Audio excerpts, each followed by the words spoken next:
संत लूका का सुसमाचार 13 अध्याय 1-1 से 9 तक में प्रभु यीशु एक महत्वपूर्ण शिक्षा देते हैं जो आत्मपरीक्षण, पश्चाताप और परमेश्वर की धैर्यशीलता पर केंद्रित है।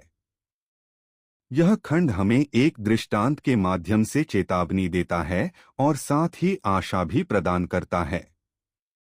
इस खंड की शुरुआत कुछ लोगों द्वारा यीशु को यह बताने से होती है कि पीलातुस ने कुछ गलीलियों को मार डाला था, जिनका खून उन्होंने उनके बलिदानों के साथ मिला दिया। यीशु इस घटना को सुनकर एक गहन प्रश्न उठाते हैं, क्या वे गलीली अन्य लोगों की तुलना में अधिक पापी थे? फिर वे सिलोआ के टावर के गिरने की घटना का उल्लेख करते हैं, जिसमें 18 लोग मारे गए थे। यीशु स्पष्ट करते हैं कि यह घटनाएं किसी के पाप की मात्रा का संकेत नहीं हैं, बल्कि सभी को पश्चाताप करने की आवश्यकता है। बंजर अंजीर का पेड़। इसके बाद यीशु एक दृष्टांत सुनाते हैं। एक व्यक्ति ने अपने दाख की बारी में एक अंजीर का पेड़ लगाया। वह 3 वर्षों तक फल की खोज करता रहा, लेकिन उसे कुछ नहीं मिला। वह माली से कहता है कि इसे काट दो, यह भूमि को व्यर्थ क्यों घेरे? लेकिन माली विनती करता है कि 1 वर्ष और उसे छोड़ दिया जाए, वह उसे खाद देगा और देखेगा कि क्या वह फल लाता है। यह दृष्टांत परमेश्वर की धैर्यशीलता और न्याय के बीच संतुलन को दर्शाता है। परमेश्वर न्यायी है, लेकिन वह धैर्यवान भी है।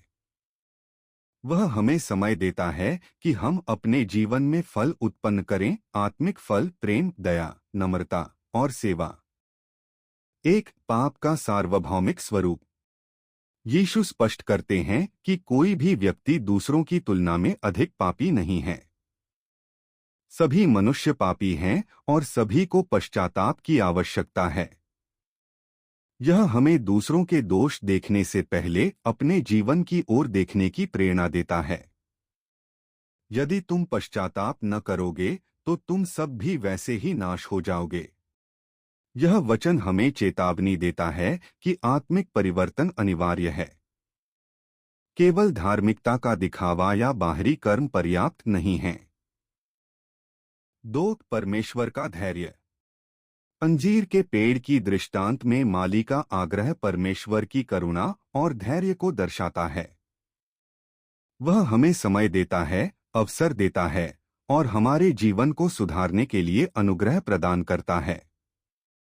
लेकिन यह धैर्य अनंत नहीं है। एक समय आता है जब न्याय होता है। यह हमें प्रेरित करता है कि हम समय रहते अपने जीवन में आत्मिक फल उत्पन्न करें। हमें परमेश्वर के अनुग्रह को हल्के में नहीं लेना। 3 फलहीनता का परिणाम। अंजीर का पेड़ 3 वर्षों तक फल नहीं लाता।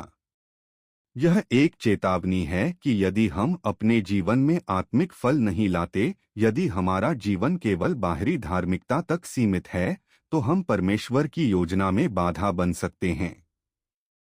फल उत्पन्न करना केवल अच्छे कार्यों तक सीमित नहीं है, बल्कि यह हमारे हृदय की स्थिति, हमारी विनम्रता, हमारी सेवा भावना और हमारे प्रेम से जुड़ा है चाहिए। इस दृष्टांत को आज के संदर्भ में देखें तो यह हमें निम्न बातों पर विचार करने को प्रेरित करता है। क्या मैं केवल धार्मिक रीति रिवाजों का पालन करता हूं या वास्तव में परमेश्वर के साथ संबंध में हूं? क्या मेरे जीवन में आत्मिक फल हैं, जैसे प्रेम, क्षमा, नम्रता और सेवा? क्या मैं दूसरों के दोषों को देखकर स्वयं को धर्मी समझता हूं या मैं अपने पापों के लिए पश्चाताप करता हूं? यह खंड हमें आत्मिक जागरूकता की ओर बुलाता है। यह हमें याद दिलाता है कि परमेश्वर हमें समय देता है, लेकिन वह चाहता है कि हम उस समय का सदुपयोग करें। प्रार्थना। हे परमेश्वर, मैं तेरे अनुग्रह और धैर्य के लिए तुझे धन्यवाद देता हूं। तू मुझे बार बार अवसर देता है कि मैं अपने जीवन को सुधार सकूं। मेरे हृदय को नम्र बना, ताकि मैं अपने पापों को पहचान सकूं और सच्चे मन से पश्चाताप कर सकूं। मेरे जीवन में आत्मिक फल उत्पन्न कर प्रेम, दया, नम्रता और सेवा। मुझे तेरी इच्छा के अनुसार जीने की शक्ति दे। यीशु के नाम में मैं प्रार्थना करता हूँ।